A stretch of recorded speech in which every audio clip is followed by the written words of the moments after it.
everyone, so today I'm going to talk about Sabrina Carpenter and the influence of Scientology. Now, from what I know, Scientology is very, very expensive and they're very rich. So the only knowledge I have of them is when I watched serial killer content like Son of Sam.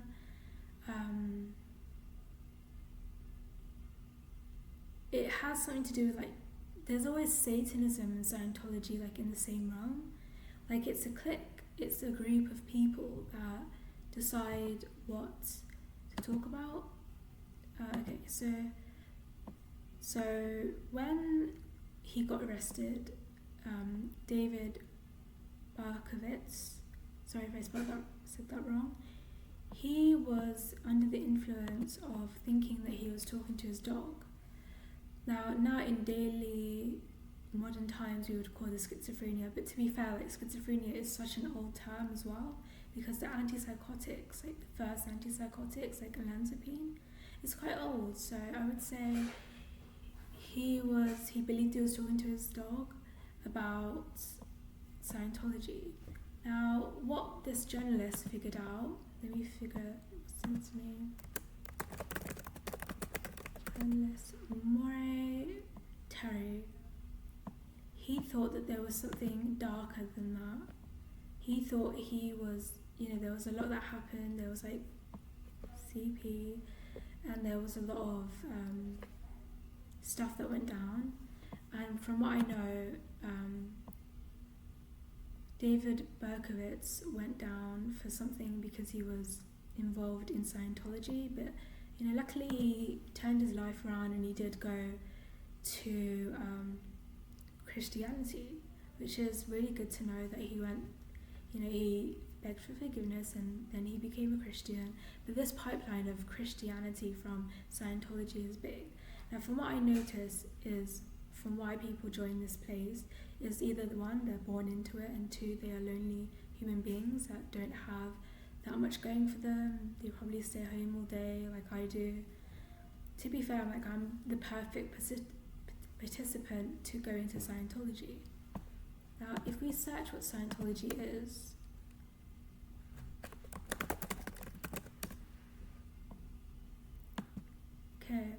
Scientology, Kirken Norge. There's a place here that has that. So Scientology is a set of beliefs and practices invented by the American author L. Ron Hubbard and an associated movement. It is vicariously defined as a cult, a business, a religion, a scam, and a new religious movement. Hubbard initially developed a set of ideas that he called Dianetics, which he represented as a form of therapy, an organization that he held in establishment in 1950. So, Son of Sam, let me search his name, that's what they call him. I remember Richard Ramirez as well was involved in some form of it. So,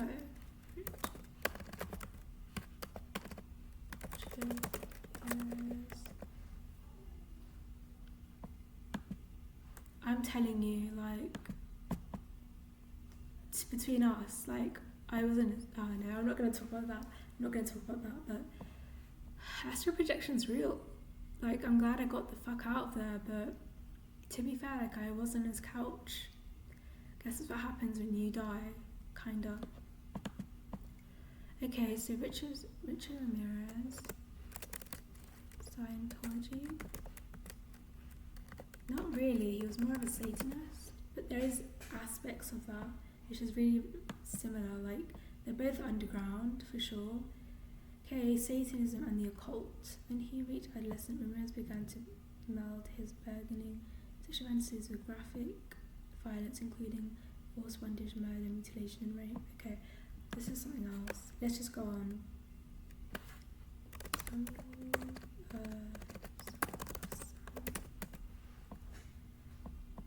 Okay, so let's talk about Sabrina Carpenter, real name Shannon. I love her album, the one about therapy, I think. Let me find it. Okay, so She was born in 1999 and it was made in 1950. So she is an American singer and actress. She gained recognition starring on the Disney Channel series Girl Meets World and signed with Disney-owned Hollywood Records. So from what I know, I feel like Sabrina, she became famous because of the connection she had to her aunt, who is a very big donor of Scientology. And she became a singer. And the thing is, though, I don't think they hyped her up. I feel like she did the time of like singing and showing her music to people. I think she got there on her own. And to be fair, like if I was in a cult like that, I would want to leave myself. And maybe she is planning to leave. Who knows? But from what I know about cults is that they really do brainwash you, and they take every part of your hopes and dreams and they turn it into a machine for them to manipulate. Now, when did Scientology, I think it started in America, but it could be England. Herbert's stated goal was to analyze humankind's mental aberrations and to offer a means for overcoming them. He eventually moved away from Dianetics' focus on the mind to a more religious approach to the human condition, which he called Scientology. The Church of Scientology was founded in 1954.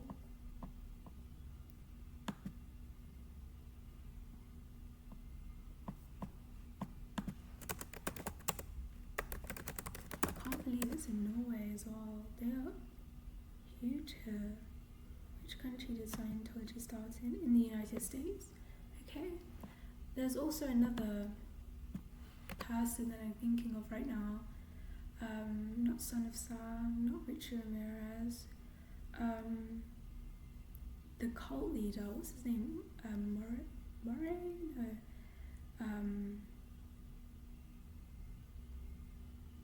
Let me search. Cult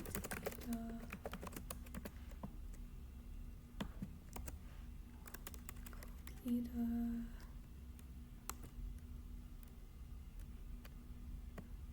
Okay, no. So, from what I know of Sabrina is that has a lot of accolades. She just started getting bigger, and it is like this with a lot of pop stars. Like they start off very small, and then they like progress and they get way bigger, like internationally. And I hope the best for her. Honestly, I just thought Scientology was a really interesting concept, and a lot of people have seen its effects, whether they like it or not. And honestly, like I have some horrible nightmares about cults like this. They really do manipulate the young, and they manipulate adults too into believing that there's a prophet or something. I don't know, they have a lot of power. Like Tom Cruise is part of Scientology and he's been there for a long time, and there are whispers that he might take over, but because Sabrina's so popular with the youth, she might take over. But it's giving Jedi, honestly. It's giving Star Wars, Jedi, the dark side. That's what Tom Cruise is giving, and I just think it's so interesting. So yeah, thank you for watching. Bye, have a nice day. Stay woke, or stay awake, or do what you want. Yeah, see ya.